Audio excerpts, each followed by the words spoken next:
Hello students, आज हम लोग conjugate of a complex number के बारे में पढ़ेंगे। इसके पिछले वीडियो में हम लोगों ने कॉम्प्लेक्स नंबर के बारे में पढ़ा था, जिसकी कुछ बेसिक प्रॉपर्टीज थी और ये कैसे ओरिजिनेट हुआ है कॉम्प्लेक्स नंबर का। और इसमें हम लोग कॉन्जुगेट कॉम्प्लेक्स नंबर के बारे में पढ़ेंगे। तो अगर कोई भी पहले हम लोग देखते हैं कि कॉम्प्लेक्स नंबर लिखते कैसे। कोई भी अगर a प्लस आई बी के फॉर्म में लिखा गया है और जो a कॉमा बी होना चाहिए वो रियल नंबर होने चाहिए, और आई जो हो क्या हो, रूट माइनस वन। ठीक। और एज क्या होता है, वो क्या होता है, रियल पार्ट होता है ऑफ जेड। अगर इसको जेड से इक्वल करें तो, और जो बी होता है वो क्या होता है, इमेजिनरी पार्ट ऑफ जेड। ठीक है। और अगर कोई भी लिखा गया, हम लोग का कोई भी दिया गया Z equal to A plus I B, कोई भी एक कॉम्प्लेक्स नंबर दिया गया Z equal to A plus I B दिया गया है। ठीक है। तो इसका कॉन्जुगेट क्या होगा, तो कॉन्जुगेट को पहले हम लोग किससे डिनोट करते हैं, जेड बार से। अगर जेड लिखा गया है तो वो क्या है, एक कॉम्प्लेक्स नंबर है। ठीक, यहाँ पे एक कॉम्प्लेक्स नंबर है। लेकिन अगर जेड बार लिखा गया है तो वो क्या है, कॉन्जुगेट को रिप्रेजेंट कर रहा है उस कॉम्प्लेक्स नंबर के। तो कॉन्जुगेट होता है किसके इक्वल है, जैसे जो जेड बार होता है वो क्या होता है, ए माइनस आई बी। ठीक है। Z equal to, Z bar equal to A minus I B, और A comma B belongs to real number and I equal to minus root one. ठीक है।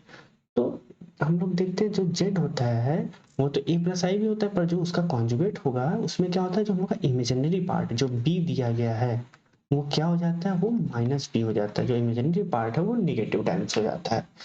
ठीक। जैसे हम लोग देख सकते हैं कि अगर कोई थ्री माइनस फोर आई दिया गया है, ठीक है, थ्री प्लस फोर आई है, जिसका जो कॉन्जुगेट होगा वो क्या होगा, थ्री माइनस फोर आई होगा। या हम लोग का थ्री माइनस फाइव आई दिया गया है, ठीक है, तो इसका कॉन्जुगेट क्या होगा, इसका कॉन्जुगेट हम लोग का थ्री प्लस फाइव आई होगा। ठीक। तो ये क्या होता है, कॉन्जुगेट होता है। अगर हम लोग जेड को कार्टेशियन फॉर्म के दिखाए तो वो किससे दिखाते हैं, ए कॉमा बी से, जो कि ए प्लस आई बी के इक्वल होता है। ठीक है, ये एक रिप्रेजेंट करने का तरीका है। ठीक। तो जो हम लोग का जेड बार होगा, जो हम लोग का जेड बार होगा उसको हम लोग कैसे रिप्रेजेंट करेंगे, ए कॉमा माइनस बी से। ठीक है, that is A minus I B. तो ये क्या होता है, कॉन्जुगेट होता है। हम लोग यहाँ पे देख सकते हैं कैसे हम लोग किसी कोई नंबर दिया गया उसका कॉन्जुगेट कैसे निकालते हैं। ठीक। अगर हम लोग इसको ग्राफिकली देखना चाहें, ग्राफिकली अगर ये क्या रिप्रेजेंट करता है, तो अगर हम लोग ग्राफिकली बात करें तो ये जैसे कि यहाँ पे हम लोग का एक, ठीक, ये हो गया, सॉरी, ये हो गया हम लोग का एक्स एक्सिस। ठीक है, और ये हो गया वाई एक्स। ठीक है। तो ये जो होती है वाई एक्सिस, इसको क्या बोलते हैं हम लोग, ये इमेजिनरी पार्ट को रिप्रेजेंट करता है। ठीक है, तो ये इमेजिनरी लाइन हो गया। और जो एक्स एक्सिस होती है वो रियल लाइन, इसको लिख सकते हैं रियल, इसको लिख सकते हैं इमेजिनरी। ठीक है, ये इमेजिनरी लाइन होगा। ठीक। तो जो कॉन्जुगेट होता है वो होता क्या है, अगर कोई भी पॉइंट हम लोग के ए कॉमा बी दिए गए हैं, ठीक है, तो वो क्या करता है, ए कॉमा बी का एक मिरर इमेज फाइंड करता है। ठीक है, वो क्या करता है, ए कॉमा बी का एक मिरर इमेज करता है अलोंग रियल एक्स एक्सिस के। जैसे जो हम लोग का ए कॉमा बी कोई भी पॉइंट दिया गया है तो उसका क्या होगा, एक जो रियल इमेज होगा वो क्या होगा, यहाँ पे होगा, that is A comma minus B. इसके अलोंग, इस एक्स एक्सिस के अलोंग, जो एक्स एक्सिस है ये क्या होगा, एक मिरर की तरह होगा, और जिसका ये एक ए कॉमा बी का एक मिरर इमेज फॉर्म होगा। ठीक है, ए कॉमा बी का एक mirror image A comma minus B form होगा। ठीक। जैसे यहाँ पे अगर हम लोग का कोई ये पॉइंट दिया गया है, that is minus A comma B, तो इसका मिरर इमेज क्या होगा, माइनस ए माइनस बी। ठीक है, that is minus A minus B. जैसे कि अगर हम लोग का कोई भी कॉन्जुगेट जेड दिया गया है, अगर हम लोग का कोई जेड जो है वो किस में है, फर्स्ट क्वाड्रेंट में है, फर्स्ट क्वाड्रेंट में है। ठीक है, तो जो कॉन्जुगेट होगा वो किस में होगा, वो होगा फोर्थ क्वाड्रेंट में। ठीक है, वो किस में होगा, फोर्थ क्वाड्रेंट में। अगर हम लोग का सेकंड क्वाड्रेंट में कॉन्जुगेट दिया गया तो उसका इमेज किस में होगा, जेड बार वो थर्ड में होगा। अगर वो थर्ड में तो वो किस में होगा, सेकंड में होगा, जैसे वाइस वर्सा। ठीक है, इसे इसमें देख सकते हैं, अगर फर्स्ट में है तो वो फोर्थ में होगा, फोर्थ में होगा तो फर्स्ट में होगा, तो ऐसा ही कुछ होगा। जैसे कि हम लोग एग्जाम्पल के थ्रू देख सकते हैं, अगर कोई भी एक लेते हैं वन माइनस टू आई। ठीक है, वन माइनस टू आई जो है वो किस में है, फोर्थ में। ठीक। तो इसका जो जेड बार होगा वो जेड, अगर इसको जेड लेते हैं, इसको अगर हम लोग जेड लेते हैं तो जो इसका कॉन्जुगेट होगा वो क्या होगा 1 + 2i, ठीक है। अगर ये फोर्थ में तो किस में दिया है, वो फर्स्ट में दिया गया है, ठीक है। अगर हम लोग कोई फोर्थ का लेते हैं, अरे हम लोग कोई एक लेते हैं थर्ड क्वाड्रेंट का, थर्ड क्वाड्रेंट में -1 - 2i, ठीक है। ये अगर जेड है तो जेड बार क्या होगा हम लोग का -1 + 2i, ठीक है। तो अगर हम लोग का थर्ड का एलिमेंट ले रहे हैं तो वो किस में देगा, वो सेकंड में। तो ये होता है हम लोग का जेड बार, ठीक। तो जेड बार हम लोग निकाल सकते हैं। अगर हम लोग एक और कोई क्वेश्चन लेते हैं, हम लोग को कहीं पे कोई क्वेश्चन दिया गया, कोई वैल्यू दिया गया है सिंपली 0 + i, ठीक है, या सिंपली i लेते हैं, तो इसको अगर जेड से लिखते हैं तो इसका जो कॉन्जुगेट होगा वो क्या होगा -i होगा, ठीक है। अब देखते हैं कुछ प्रॉपर्टीज, इसके हम लोग कुछ प्रॉपर्टीज देखते हैं, properties of conjugate of complex number, ठीक है। properties of conjugate complex number, ठीक है। conjugate complex number के कुछ प्रॉपर्टीज जो कि हम लोग के यूज में है, ठीक है। तो पहला प्रॉपर्टी हम लोग देखते हैं क्या है। पहला प्रॉपर्टी, जो फर्स्ट प्रॉपर्टी, वो क्या बोला गया है। फर्स्ट प्रॉपर्टी में ये बोला गया है, पहले हम लोग कुछ लेट कर लेते हैं। लेट करते हैं कि जो Z1 है, Z1, ठीक, ये Z है, ये Z1 है एंड Z2, ये कोई 3 कॉम्प्लेक्स नंबर दिए गए। तो हम लोग का जो Z का कॉन्जुगेट होगा, ठीक है, जो कोई भी Z का कॉन्जुगेट है उसका अगर हम लोग एक बार और कॉन्जुगेट लेते हैं तो वो किसके इक्वल देगा, Z के इक्वल देगा। अगर हम लोग यहाँ समझते हैं a + ib दिया गया है तो इसका कॉन्जुगेट क्या होगा, इसका जो Z बार होगा वो a - ib होगा। फिर अगर हम लोग Z का दोबारा कॉन्जुगेट लेते हैं तो वो किसके इक्वल होगा, a + ib के, ठीक है। तो ये किसके इक्वल हो गया, Z के इक्वल होगा, ठीक है। ये first property. And second property देखते हैं। सेकंड प्रॉपर्टी में क्या बोला गया कि Z + Z कॉन्जुगेट, ठीक है, this equal to 2 of real part of Z, ठीक है। तो क्या होता है, अगर हम लोग कोई भी एक Z को और उसके Z कॉन्जुगेट को ऐड करते हैं तो वो कितना होता है, 2 times of real part of Z। जैसे कि अगर हम लोग का अगर a + ib दिया गया है, इसमें हम लोग प्लस करते हैं a - ib, ये किसके इक्वल होगा, ये कैंसिल हो सकते हैं, और ये किसके इक्वल आएगा 2a। तो 2a क्या है हम लोग का रियल पार्ट है, ठीक। एंड थर्ड प्रॉपर्टी में क्या बोला गया कि Z - Z conjugate equal to imaginary part का 2 टाइम्स, मतलब 2 टाइम्स ऑफ इमेजिनरी पार्ट। ऐसे हम लोग कर सकते हैं a + ib minus a - ib, that is cancel होके 2 times of imaginary part of Z हो जाएगा, ठीक। फोर्थ प्रॉपर्टी में ये बोला गया कि Z + Z conjugate equal to 0। अगर हम लोग कोई Z + Z कॉन्जुगेट 0 आता है, ठीक है, तो this implies that Z equal to minus times of Z conjugate. This implies that Z is purely imaginary, ठीक है, प्योरली इमेजिनरी। अब ये देखिए कैसे, अगर Z + Z कॉन्जुगेट 0 होता है तो Z + Z कॉन्जुगेट किसके इक्वल आता है, रियल पार्ट के, ठीक है, रियल पार्ट के इक्वल आता है। और अगर रियल पार्ट 0 हो गया, नंबर का क्या हो गया, रियल पार्ट 0 हो गया, तो वो नंबर कैसा होगा, अगर उसका रियल पार्ट 0 हो गया, जैसे 2 times RE of Z equal to 0, ठीक, तो वो क्या हो जाएगा, नंबर कुछ ऐसा 0 + i के फॉर्म में हो जाएगा, या i y के फॉर्म में हो जाएगा, ठीक है। वो कैसा होगा, 0 + i y के फॉर्म में हो जाएगा। तो यहाँ से क्या हो जाता है, ये जो Z है वो क्या है, प्योरली इमेजिनरी होता है, ठीक। अब हम लोग देखते हैं फिफ्थ पार्ट के बारे में। फिफ्थ प्रॉपर्टी में क्या बोला गया हम लोग का, Z - Z conjugate equal to 0, ठीक है। तो Z - Z conjugate equal to 0, तो ये this implies that Z equal to Z conjugate, ठीक। This implies that Z is purely real. ये क्या होगा, प्योरली रियल होगा। ये कैसे होगा, जैसे अगर जो Z - Z कॉन्जुगेट होता है वो कितना होता है, 2 times of imaginary part of Z। और अगर ये इक्वल हो जाए, इसमें 2 तो इक्वल 0 नहीं होगा, तो जो इमेजिनरी पार्ट है वो क्या होगा, वो 0 के इक्वल होगा, ठीक। जो इमेजिनरी पार्ट होगा वो 0 के इक्वल होगा। तो अगर इमेजिनरी पार्ट है तो जो z होगा वो क्या होगा, प्योरली रियल हो जाएगा।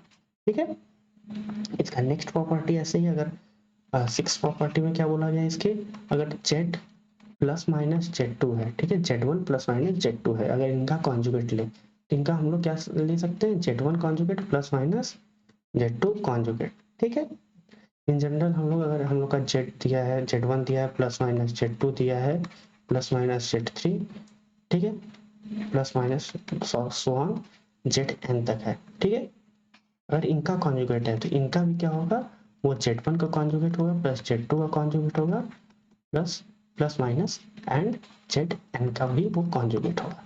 ठीक है, तो ये कौन सा हम लोग का सिक्स प्रॉपर्टी हो गया। ठीक है, अब हम लोग देखते हैं नेक्स्ट प्रॉपर्टी।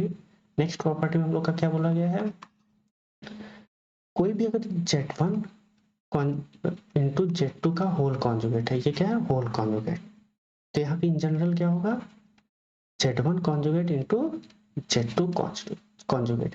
अगर इन जनरल हम लोग बात करें, अगर Z1 Z2 ये सो ऑन Zn तक इनका डॉट लिया गया और इनका कॉन्जुगेट की बात करते हैं, तो ये क्या हो जाएगा, Z1 conjugate into Z2 conjugate so on Zn conjugate. ठीक है, और अगर ये हम लोग के अगले प्रॉपर्टी में क्या बोला है, अगर ये Z1 अपॉन Z2 का होल कॉन्जुगेट है, ठीक है, तो इसमें क्या होता है हम लोग का, वो Z1 conjugate upon Z2 conjugate हो जाएगा, और जो Z2 होना चाहिए वो नॉट इक्वल टू 0 होना चाहिए, क्योंकि वो 0 के इक्वल नहीं हो सकता।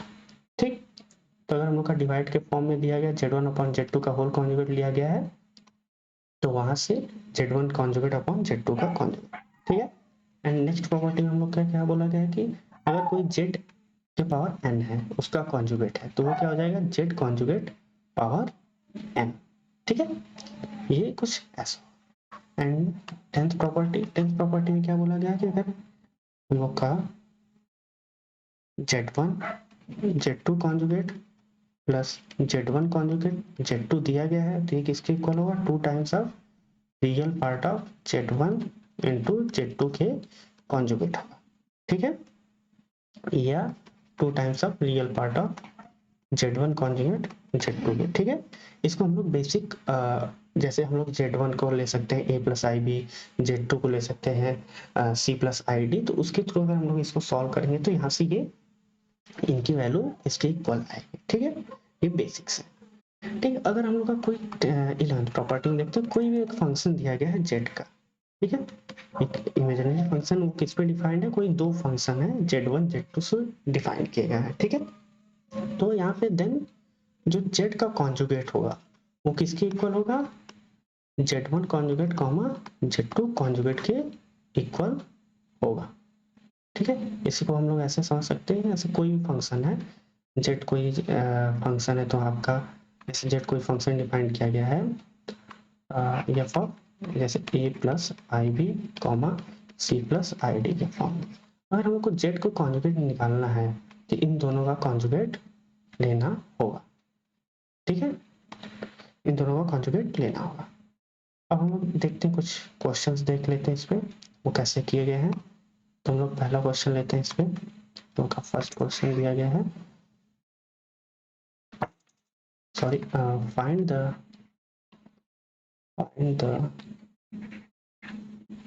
least positive integral value of n for which